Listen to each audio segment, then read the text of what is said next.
Welcome to the Good Life, Great Careers podcast. My name is Caitlin, and I'm the Director of Talent Acquisition for the state of Nebraska. My regular co-host, Brian, could not join today, but I'm pleased to share that a former guest on this podcast, Jason Jackson, the Director of the Department of Administrative Services, is filling the co-host seat today. Jason, thanks for being here. Pleasure. Thanks for having me. Through this podcast, we promote the many reasons the state of Nebraska is an employer worth choosing. Not only is Nebraska state government one of the largest and most diverse employers in the state when it comes to career opportunities, we also provide a wide array of great benefits. We're excited to host a special episode this month as November marks National Veteran and Military Families Month, highlighted by Veterans Day on November 11th. Nebraska values the skills and experience military service members and veterans bring to the workforce. We offer a wide variety of programs to promote veteran and military employment with the state of Nebraska. Not only is our co-host, Jason Jackson, a former Navy officer and current JAG officer with the Nebraska National Guard, we're also excited to be joined by Brigadier General Craig Strong, the Adjutant General of the Nebraska Military Department, to further highlight the value of some of these programs. Brigadier General Strong, thank you and welcome. We're excited to have you, and we thought we could start off by just having you share a little bit more about yourself. Caitlin, Jason, hey, thanks for inviting me in today. It's just an honor to be here today and just tying this together with military families and appreciation this month. And with Veterans Day coming up this Saturday, it's just a special time to be in the military department and in the military generally. And just to all our veterans that are also serving, I just want to thank them for all they do, and the families are really the key to our success as well. Well, it's great to be here. I've been the Adjutant General for Nebraska. I think on this count, this is my 120th day. So I've been honored to serve as Nebraska's 34th Adjutant General, dating back to 1854. So there's a long, strong lineage of Adjutant Generals for Nebraska that predates actually the Nebraska becoming a state. And as part of my responsibilities, I am the overall commanding officer for the Army National Guard, the Air National Guard, and then also I function as the director of the Nebraska Emergency Management Agency, which ties in very well with our overall mission in the National Guard to protect and serve our fellow citizens, both overseas and primarily with the National Guard, with our fellow citizens here in Nebraska.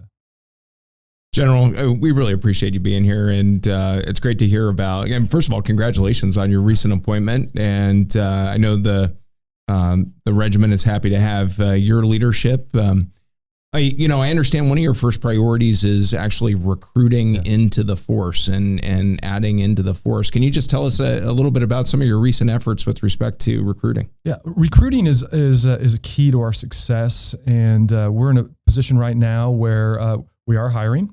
We are excited about the opportunities that we can provide to our fellow Nebraskans being a member of the Nebraska National Guard, either in the Air National Guard or the Army National Guard. It is really my number one priority right now, maintaining the strength of our force. Really, our strength is our soldiers and our airmen. At the end of the day, the equipment is important. It's key to having a capability, but it's really the people and bringing in individuals across the state that want to be part of something bigger than themselves. And we really feel the National Guard provides that for them. They can be the classic citizen soldier, tracing back to the Minuteman, the idea that you are twice a citizen, if you will, that you can still perform your normal civilian life, have a successful career, have a family, and not having to necessarily travel permanent change of station, but also have that ability to serve your country in the military here locally.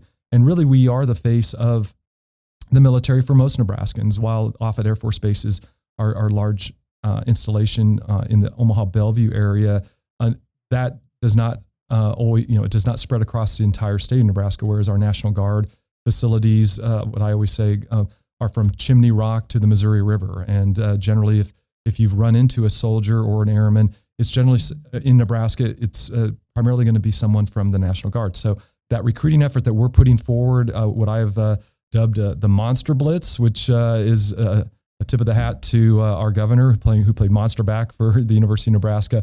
And it's a blitz across the state to build relationships in our local communities at my level and some of our senior leader levels, to have engagements everywhere from our chambers of commerce to our schools, to our colleges, to our emergency managers, to our city managers, really spreading the message of what it is to serve in the National Guard. And we'll be moving that into a phase. The next phase is what we will call the Salute program, which is Serve and Local United Team Engagement. I think I have that acronym, right? Because in the military, we love acronyms. But the Salute program is where we're going to salute a community in Nebraska for a few days or a week and really have a chance to have key leader engagements and meet centers of influence throughout that community. General, there was, so much there that was just, first of all, hitting on the nobility of the military as a profession and just the sense of altruism that I think our soldiers in the Nebraska National Guard have for their work. What I also liked about what you shared there is, just the uniqueness of Guard service in terms of your, it isn't, this Herculean bureaucracy of like the National Army is where, you could be stationed anywhere, anytime, but it's really much more intimate than that. I mean, that's been my experience on your team is, we're going to work with our friends and our neighbors and we're serving alongside fellow Nebraskans and largely fulfilling a Nebraska mission. I wonder if you might just talk a little bit about like, what's the day in the life of a Nebraska soldier? Well, thanks, Jason. You're 100% correct. And the ability to serve locally and affect strategic outcomes, it's really all there in the National Guard. And you're 100% correct. We are local. That is our bread and butter, if you will. That's our brand that we're across the state locally. I just spent a couple days out in Western Nebraska, Chadron, Sidney, Scottsbluff, and Gering. And we have 4 facilities in those areas, and they're in the community. A couple of them are right next to the high school, next to the football field. It's Main Street. And it's also an ability to be in uniform, serving your country in your local community, because when we have our natural disasters, such as floods or wildfires, in particular in the western part of the states, blizzards, those events, when that requirement is there, the National Guard is locally poised to assist. But not only local, then you have opportunities to serve in a federal capacity when called upon. You may be called upon to rotate, since the National Guard is the operational reserve, the main combat reserve for the Army and the Air Force.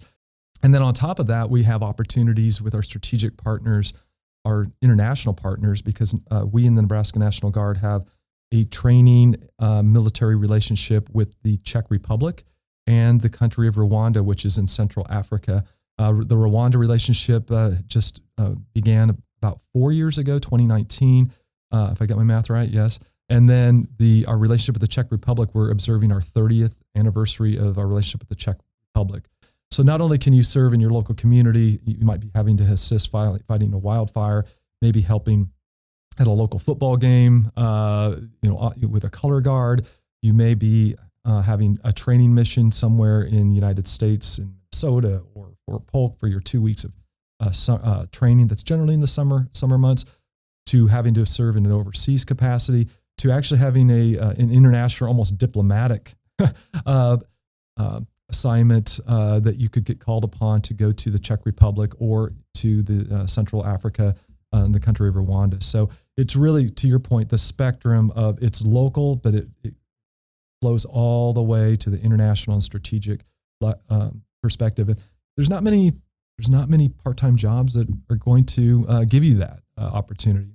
Now, General, Caitlin mentioned it a little bit in the tee-up, but I have a day job. I work in administrative services and state government. The audience of this program is all Nebraskans, but in particular state government public servants. And then one weekend a month, I drill on your team at Joint Force Headquarters, and then have about 10 days or 15 days of active duty. Right. And like you talked about that op tempo a little bit, and when we're just kind of generally in a readiness phase, is that experience in terms of what I'm doing, is that typical of the Nebraska National Guard soldier? That's a great example. You have civilian acquired skills as an attorney that just flow perfectly into supporting us as an attorney, as a military attorney. And sometimes those linkages are pretty clear. Sometimes folks just want to do something completely different from what they do in their civilian world. And a case in point, my military specialties starting off was in construction. I was a construction electrician enlisted. That wasn't an area that I was pursuing while I was going to college, but I learned a skill. I learned a trade. I then evolved and moved into, I similar to Jason, went into the legal profession, but my military skill set was medical. I was I was in medical operations, and so which is different. But it was I enjoyed something a little diverse from my day-to-day job. On the other hand, some folks have a very close alignment with their civilian careers, and in particular, like in the medical field, for example. A number of my soldiers, when I was a commanding officer of a medical company, a large number of my medical company were students, and they were a lot of university students, state college, across the board, private colleges, probably to the tune of 2/3 of my unit were going to school, and a lot of them were going to school in the medical field. They wanted to be future nurses, PAs, med techs, and so that was a way that they could actually get some of their certifications, their EMT training covered. Similarly, we have firefighters that can get some of their firefighting training, some of their hazmat courses done. And then on top of that, for those that are, the adventurous type, we clearly have the combat arms role that we have the infantry soldier, we have the cavalry scouts, we have airborne. If you want to work behind a desk during the week, but you kind of want to jump out of airplanes on the weekend, that's there for you as well. And some of those, a lot of our soldiers just love that opportunity to just be a soldier or be an airman. And I'm not even touching on the air guard side, and I'm remiss to do that because the air guard has incredible a number of specialties that you can go into, highly technical, into the cyber area. Army, we also have many cyber opportunities. Competitive market for those cyber careers, but we often provide opportunities for our soldiers and airmen to get a lot of their cyber certifications that they need. We'll send them to school, and that's the other benefit of being in the military. And I've benefited personally from is the educational benefits. We always talk about it's a great way to attract someone with educational benefits and some of the other financial benefits and bonuses. But what really keeps them in is that they enjoy what they're doing, and not just what they're doing, who they're doing it with. And it's really the relationships that you form. I just finished my drill. I had spent the weekend in doing my two days a month with the troops, and it's really a family. I always think of it as a family, and it's when I always have everyone shakes hands at the end of on Sunday when we're departing. He's like, "We'll see you in a month." It's kind of like another back for family reunion. It's like having a family reunion every month, and then so you really form some really close relationships. And that's, I think, if you identify folks when they decide at some point, because at some point we decide to retire or we have different areas we want to go to after we've served, they look back fondly primarily, and I've seen this in so many retirements, and emotionally, it's the people that they served with and how important that was. And it's also the sense, to your point, Jason, on it's an honorable service. It's selflessness, and it's really serving others, because you're always having to put, like a lot of public safety areas, you're putting your fellow citizen first, and you're there to help others that are in a need, are in a position of need. I want to pull Caitlin back in the conversation, because generally there was some things you talked there about just the diversity of the work within the Nebraska National Guard in terms of all the different things you can do. And that's something that we talk a lot about in state government in terms of there aren't many employers that have so many different professions while you're serving your community. I wonder if you might just talk a little bit about that. Absolutely. Yeah. For the state of Nebraska, on the state side, there's definitely a ton of opportunity. I think pretty much any field that you'd want to go into, there's that opportunity. And actually, while you were speaking and you're talking about the importance of the employer relationship, it made me think of the great leave benefits that the state offers for military. I believe it's up to 440 hours annually of paid military leave. And so I think there's so much opportunity for partnerships. And I loved hearing what you were saying about gaining experience in the military to go on to careers. And I think there's a lot of partnership on the state side with that. What impact does that have when employers do offer great leave benefits. Thanks, Caitlin. I mean, it's a game changer. I mean, having a positive employer relationship, and I talked about our salute program of communities. I would salute the state of Nebraska and the opportunities that they're enabling our soldiers and airmen to have because of their generous support, especially the leave is that, again, game changer. Some of the offsets in our healthcare benefits that those programs, because of that we are able to acquire TRICARE and some of the offsets that are there. That's a huge deal. Healthcare, I talk to soldiers and airmen often, like I was mentioning earlier, they enjoy the relationships and the training, but a lot, when they look at benefits, it's the healthcare benefits that are able to support their family. One of the key attributes, because of the ability to serve both in the National Guard and perhaps in the state of Nebraska, I think are beyond the technical skills, it's the leadership. We really train leaders early and at very young ages that we will put a young 20-something in charge of others and having to make decisions, having to work under pressure. And there's a lot of opportunities that, in that respect, leadership positions that in the civilian world, you may not get that early in your life.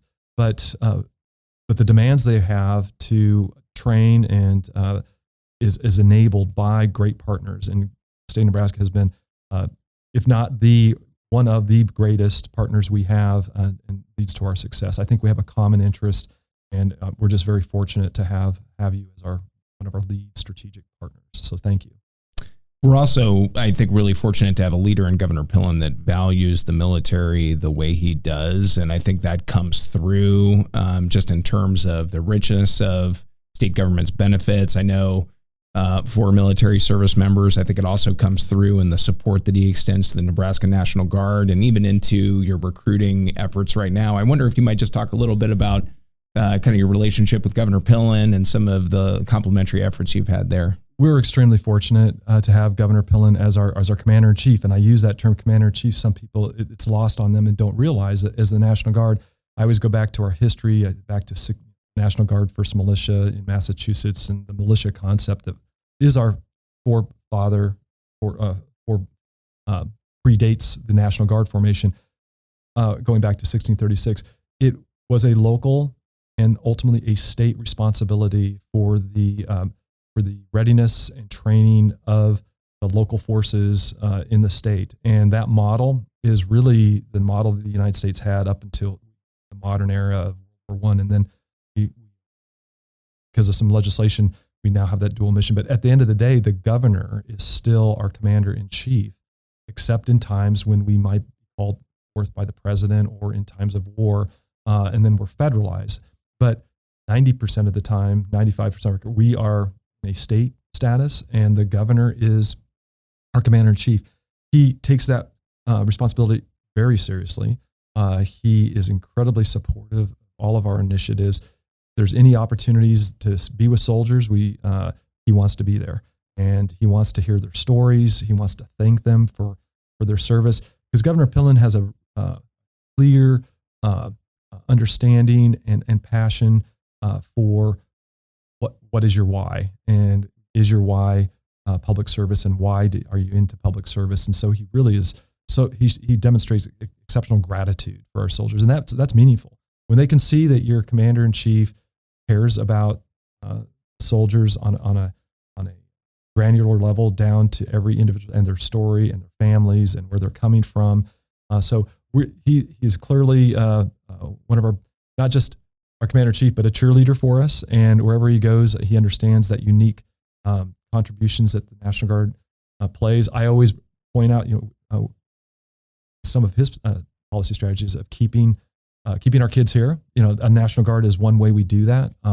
Also, and serving our fellow Nebraskans, and it's also, there's some level of economic development that we are able to bring to bear because we're providing real world occupational skill sets that employers are seeking. I think that comes through on the state side as well, seeing some of the programs that we offer to our state public servants.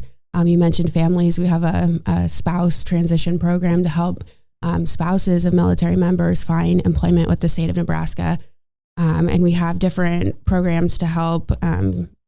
We partner with the DoD Skill Bridge program for internships if people are interested in gaining some civilian experience while they're exiting out of the military.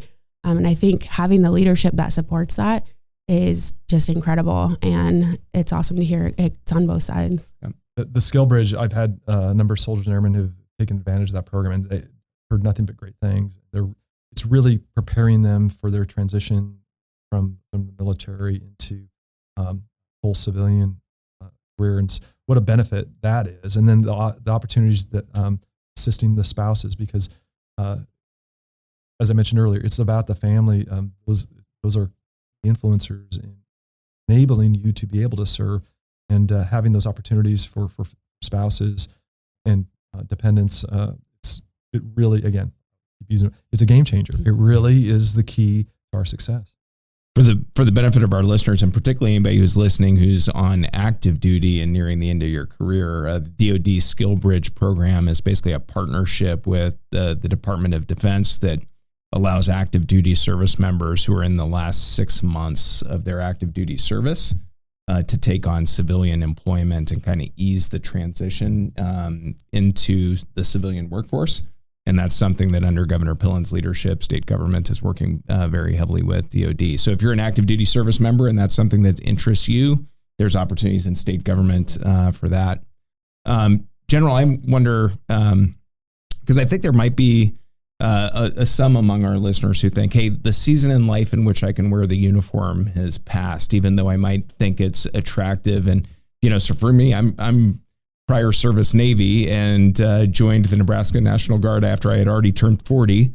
I think you're taking people of all ages, prior service, all that type of stuff. Do you want to just briefly hit upon that? Yeah, you were uniquely qualified coming in, and again, we're very fortunate to have you on our team. And we focus a lot on that early demographic, 18 to 24, and I just talked with a group over the weekend and mentioned how I usually have two types of people that come up to me when they see me in uniform. There's two kind of stories I sometimes hear. One is, I wish I would have joined. I never had a chance to join, and now I have the trains left the station, and the age requirement, the problem. Or those that served, and maybe our traditional retirement packages, a 20-year tour, and they'll come up and say, well, I served for about 4 or 5 years and I got out, and I'm so sorry I got out. But with the demographic that we are trying to move toward beyond just that 18 to 24, and recognizing that service is still available to you. The Air Force, writ large, the active duty Air Force, Air Guard, they just moved their maximum age to 42. I just signed an age waiver for a woman about 2 weeks ago. I think she's close to 41, 42, and I gladly signed it, but her letter was amazing, that explaining why she wanted to serve. She's a single mom. She wanted to demonstrate to her family, what it is to give to your fellow citizens, and selflessness. And she also pointed out she was in great shape. She's doing CrossFit, and she's really excited about going in the physical aspect. And there is a physical demand on it, but as they say, 40 is the new 30. So at this point, and folks are with their fitness programs, and they'll get you through, and and because they have programs to help maintain your fitness, and there's that requirement. But we hope that that's not an inhibitor. We want a fit force, and that's key. It also, not just to be fit, but it's also a motivator to stay fit for that purpose as well. So luckily Jason's incredibly fit, so he was not an issue for him. But nonetheless, we do want to open up that aperture to beyond just, hey, I was 18, I didn't think about it. And so, but yes, there's still opportunities. I joined when I was 18, and the joke I always make is, I didn't make a lot of great decisions when I was 18, but the only one I made that, the one that I made that I still feel like, wow, I can't believe I made a decision that actually worked out really well at 18, and that was deciding to join the military. If there's one thing that I would like our listeners from this podcast to take away, one, it would be they should be thinking about the Nebraska National Guard as a career opportunity, but also just the complementary nature of these two career paths, state government and the Nebraska National Guard. And Caitlin's hit upon some of them, but just again, we want to be an employer of choice within state government, and that's a credit to Governor Pillen's leadership for military service members, and a very generous military leave benefit if military service members or a Nebraska National Guard member should be on orders. Basically, it's almost 3 months of paid military leave so that you don't have any disruption in your civilian paycheck while you're serving your country and wearing the uniform. We talked a little bit about what we do to complement and subsidize the TRICARE benefit for retirees. We haven't spoken about our military second service recognition, so we have a specific recognition for those among our public servants in state government that are also wearing the uniform of their country or their veterans. And then we talked a little bit about how you can get your leg in the door or a foot in the door through our veterans preferences and our spouse preferences with respect to our hiring process. So if I want any of our team at the Nebraska National Guard who's listening to this and thinking, hey, I'm going through a career transition soon, be thinking about public service with the state of Nebraska as an option. And for any of our public servants in state government looking for an adventure and a complementary career path, I want them thinking about the Nebraska National Guard. Is that consistent with your own? Exactly hopes? Consistent. And that word you use, complementary, it is the complementary nature of the relationship between Nebraska state government and the Nebraska National Guard is clear. Both those individuals that are transitioning from full-time military or are looking to move into their next, Renaissance career. I think Nebraska state government, fantastic fit. And those that are actively still in National Guard, because of the partnerships we have and the ability to enable them to serve, it's the perfect fit. And I would tell that to all my soldiers and airmen who are looking at career opportunities that you should seriously consider the Nebraska state government, especially if you really enjoy what you're doing in the National Guard, because it's really one of the key factors that our soldiers and airmen consider when they look at their service. And we are approaching the 50th anniversary of an all-volunteer force. And so, and to maintain an all-volunteer force and the professionalism that it brings requires, again, I go back to that partnership of taking care of the soldier, taking care of the family, and ensuring our employers are well taken care of as well, because they take care of us. Caitlin, I know we're kind of wrapping up on time, but I think you have some rapid fire questions for the General. Yes. So we'll end on our regular rapid fire session here to have a little bit of fun before we close out.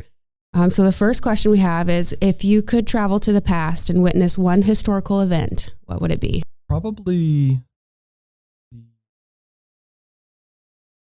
surrender of the Confederate forces at Appomattox, and looking at the end of the Civil War. And actually, if I could have interview, I know it's interview Abraham Lincoln, and find out some of his perspectives and the leadership that he was able to bring to bear in a very, very trying time. So we'll go with that. Awesome answer. There's no wrong answer. Right? I thought you were about to say Yorktown with the surrender. But that's a good one too.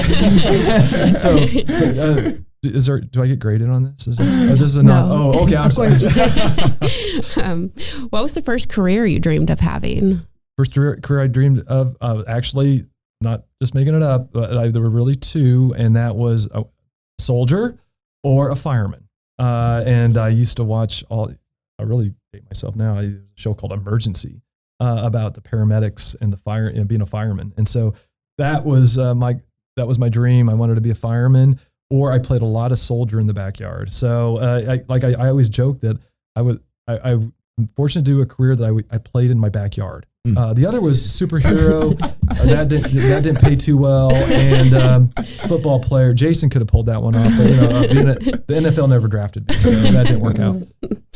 If you could master a skill in an instant, what would it be? I wish I had more artistic skill. My rudimentary art ability is, limited to like stick figures. And so I don't really have a lot of the artistic side of the skill sets. So I think it would be an enjoyable hobby, but it just never happened for me. So I just always needed someone who's artistic that can take my ideas and like make it into something with more harmony. But what would your walk-up song be if you were a professional baseball player? Panama by Van Halen. So. He came to that one pretty quickly. Yeah, he did. He's thought about that before. What's the most important attribute of a successful leader? Caring. Caring about those that they're leading and putting their interests first. That ability to care. I'd put that one up first. Yeah, absolutely. Next question is, will Army beat Navy in this year's Army-Navy football game? I'm a little conflicted. You're throwing the gauntlet down here, Caitlin. Jason and I are both hybrids because, like Jason, I started in the Navy Reserve, and so, but makes it especially tricky. Jason has it in though. He has, it's an alma mater. So, but I have to pull for Army because it would. The Navy was part of the National Guard. But I will to this point though. I know all the words of the Navy fight song. I learned the Navy fight song before the Army song. So, and I still sometimes say ahoy, not ahoy, aye, and I point. The floor is the deck, and so some of my Navy vocabulary kind of sometimes comes out. So, an Army upset Air Force this weekend. So if Army does prevail in the Army-Navy game this December, they'll take home the Commander-in-Chief trophy. So, I'll root for him. I'm not going to put you on the spot. I mean, you have to be true to your school. No, you 100% have to root for my alma mater. That's right. For sure. Any final advice for someone looking to become a public servant? Yeah, I think my advice is you won't regret it. I kind of sound like a dad when I talk to some of the recruits. I said, it always comes across like, well, back and, here's what I would have done. And you don't realize it yet, but I always discuss, when I was at a crossroads about 6 years in, which was like 30 years ago, everything that happened since then, and the relationships and the experiences and just the sense of pride that I've had in serving, all developed even past that first crossroads. And just never know not to use the places you'll go and the things you'll do. And I don't think at the end of the day, and you realize this, and I've been to enough retirement ceremonies, the folks that just never get that sense of purpose in some of the other career choices they might make. We definitely, I admire everyone who goes into just every, the public sector, and there's just or in the private sector, and there's just, we need a well-rounded workforce. But for those that are looking to do something that is selfless and able to affect positive way, serving others, I think you'll find no more satisfying and rewarding career path. Well, Brigadier General Strong, thank you so much for being here today. It's been great to learn about you and the Nebraska National Guard, as well as some of the state of Nebraska military and veteran programs. And thank you for your service to our state and our nation. Yeah, General, I want to add to Caitlin, this is Veterans Day week, and so it's timely that we're getting an opportunity to speak with you and appreciate your service, not only to our country, but to our state. And it's been a pleasure to have you this morning. Well, it's been an honor and a privilege to be here. Thank you, Caitlin. Thank you, Jason. And for our listeners, if you want to check out our great career opportunities and benefit offerings, go to statejobs.nebraska.gov and click on the Find a State Job link, or scroll on down to the benefit section to get a glimpse into all that we offer. While you're there, you can also find links to our Nebraska State Job social media pages, including Facebook, LinkedIn, and Instagram, where we share more about our great opportunities. You can also check out our YouTube channel for the Nebraska Department of Administrative Services, where we have this podcast. So make sure to hit subscribe so you're notified of future podcast episodes. On behalf of our guest, Brigadier General Strong, my co-host Jason, and myself, I want to thank you for tuning in and learning more about the great careers here in the Good Life.